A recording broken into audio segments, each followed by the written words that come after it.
Long ভিডিওতে দেখানো knowledge আমি এইখানে অ্যাপ্লাই করছি অ্যান্ড রেজাল্ট আপনারা সামনেই দেখতে পাচ্ছেন। ওকে, আমি এইখানে একটা সেলিংয়ের সাথে ট্রেড প্লেস করছি, আর এইখানে হচ্ছে মেবি আমি চারটা ট্রেড প্লেস করছি $20 করে। আমি এইখানে এটা কেন প্লেস করছি দেখেন, আমার যে হচ্ছে লাস্ট যে লং ভিডিও ছিল, সেই লং ভিডিওতে আমি আসলে দেখানো ট্রাই করছিলাম যে আসলে কীভাবে আপনারা শুধুমাত্র ক্যান্ডেলস্টিক সাইকেলস অ্যাপ্লাই করে ট্রেড প্লেস করতে পারেন।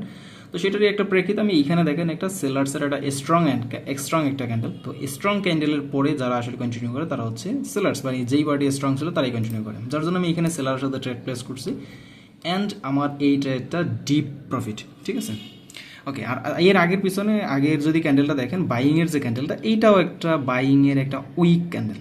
সো বাইংয়ের উইক ক্যান্ডেল, সেলিংয়ের হচ্ছে স্ট্রং ক্যান্ডেল, তার মানে হচ্ছে কে কন্টিনিউ করবে? সেলার্স। অ্যান্ড ফুল মার্কেটটা আমার হচ্ছে সেলার্সের কন্ট্রোলে। ওকে, তো এরকমের ডিপ অ্যানালাইসিসের সাথে সাথে নলেজের সাথে সাথে ট্রেড প্লেস করেন, প্রফিট এমনিতেই আসবে। সবাই ভালো থাকবেন, আল্লাহ হাফেজ।